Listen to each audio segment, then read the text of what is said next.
Pause up mga tropa, peeps. Pause up sa inyong lahat. So, meron tayong session ngayon sa dito sa isang bahay na meron daw mga asong nag-aaway-away.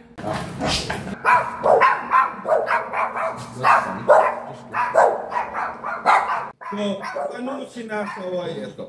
Para tumigil kumain. Oh. Minsan po ginagawa ko po yung leash. Tapos siya, sinong nag-a-address mo niya? Paano mo siya ina-address? No, stop na. Eh,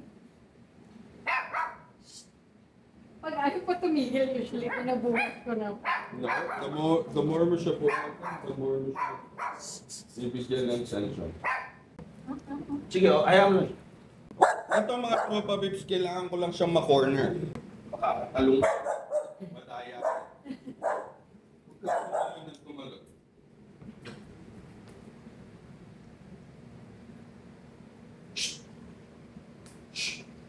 Pero pansinin niyo ang unang ginawa niya nung nilabas ko yung gabay, inamoy niya. That's the reason why tinuloy kong ilagay. Yun yung frame of mind na gusto ko. Alright? So, I address now. This gives you an access para wag mag-move ng mag-move. Tapos yung pag-address, hindi pa tapos yan. Kung akala niyo tumahimik na siya, hindi pa tapos. Nakita niyo yan? Kailangan follow through hanggang mag-change yung frame of mind niya. Hindi pa nag-change, nakita mo? Ang daming correction na ginagawa pero hindi ina-intay na mag-change yung frame of mind. The moment medyo mag-open, there you go, doon ako umiwas. Ibig sabihin, yun lang yung gusto ko. Sa lahat ng nangyari dito, yan lang yung gusto ko. So you are rewarding that frame of mind by stopping yung pag-address dun sa bad behavior. Ngayon, I can do, I can step on the gabay.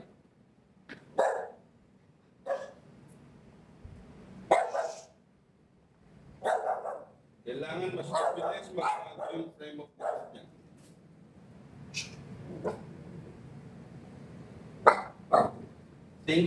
Thinking. Ano ba yung ginawa niya? Ba't ako lumayo? Thinking. Nag-head low. That's a thinking dog now. Tignan mo ulit kailan ako lalayo.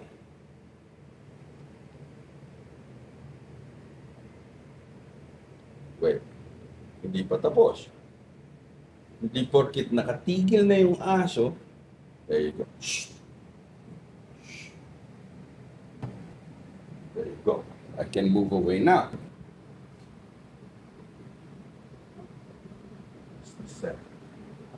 You want that dog to follow the scent, not on top of the bed.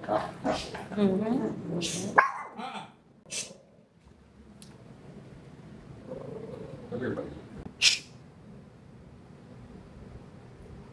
Possessive.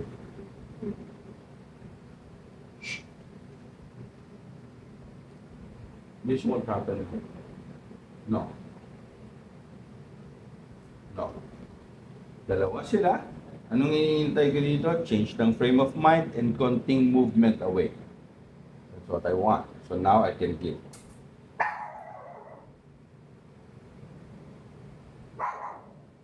Inaagaw niyo sa kamay ko. There you go. Press ng konti. Kina-counter condition ko ngayong sutsut. There you go. That's the eye contact. O ang nagbibigay, hindi iniagaw sa akin. That's bad. You saw that? That is your issue. Binibigyan ko yung isa. Nagwe-wail eye siya, kaya hindi tinatanggap nitong isa ngayon. You know? Nag-aaway sila pagkakain yung isa. Naagaw niya. Okay. So that's your issue. Even if hindi niyo sinabi sa akin, kitang-kita mo. Yung mga tropa babes, yung importance ng knowing how to read body language. Even if hindi sinabi ng mga dog owners, alam ko na yung issue based on the body language. Kasi, nung binibigyan ko to ng treats, hindi ganyan itsura niya kanina. Naka-whale eye siya dun sa isang aso. That's the reason why hindi siya pwedeng mag-move forward sa food or any possession. Kailangan niya maghintay. There you go. And then I give. Kamay ko yung move forward. Hindi pwedeng deliver. Natin po ito. Feeding process. Okay. Gagawin natin yan. Okay. Ang ginawa niya, he-word ka niya. Okay? And the moment pumunta siya dito, meron siyang charging dito. There we go. Control that. Hawakan mo yung egg. Hawakan mo yung leash. Dito ba yun? Ngayon, gusto ko, ang position mo mapunta dito. Okay? Sit. Gusto ko na ino-observe ka niya muna from a distance, and then after that, you go there and reward. Reward that behavior kasi, sayang, okay? Kasi tinuturo mo sa kanya na waiting and observing, ikaw with the other dog gets him more attention. Dito ka ulit, tawagin mo ulit ng isa. Okay. Control mo siya. Okay. Control mo na siya. Ayun na, ayun na. Kunin mo. Kunin mo yung gabay. Dalhin mo ulit siya dito sa space na to. Okay, make the dog stay. Okay, and then, go back there. Stop. Okay. Control. Okay, balik mo ulit. Kailangan ko lang mapaabot mo siya about 5 seconds na nag-observe. Get the dog. 1, 2, 3, 4, 5. Stand up, go to the other dog. Nice. Stop. Okay. Less yung himas for the dog to want it more. And then afterwards, you can repeat the exercise and eventually you can have both of them na hinihimas mo yung isa nag-wait for the himas. Another thing na na-observe ko yung toys, ano natin yung toys bawal ang toys unless they are in a play mode. And it should be after the toy. Kapag kinuha mo yung toys, iniwan mo dyan, tapos minangat ka ng isa, na-trigger yung isa, then doon nagkakaroon ng possessive tendencies. So mas maganda kung ilalakad natin ang sabay-sabay yung mga aso para mas masanay sila dun sa body bump sa isa't isa and proximity. In addition to that, makakatulong din ito na makagain ng leadership position ang owner nila. Dapat pagkatapos maglakad, kailangan pa rin natin silang i-training para mas maging imprint ang mga gusto natin na behavior na gawin nila. After the walk, 10 minutes after the walk. Let the other dog observe that they are getting out of your hand. And then, this one, siya yung mabilis na. Hindi ko na siya binibigyan ng chance na. And this is a lesson for everyone. Ang kadalasang ginagawa ng dog owners, food on the floor, no, stop, not yet. Tapos yun din yung binibigay. Hindi.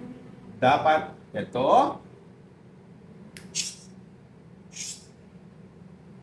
iba yung makukuha nila.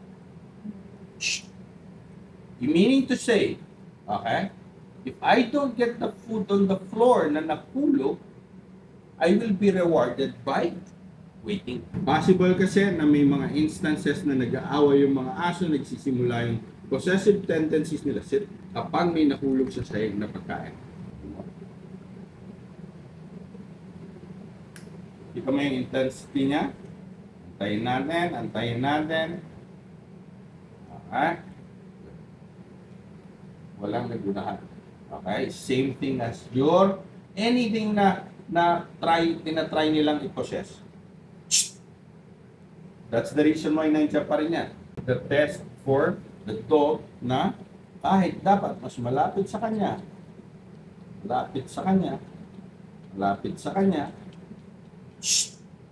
sound ko pa lang, hindi siya kumuha. But, observe, kanina yung katawan niya nakaganon, di ba?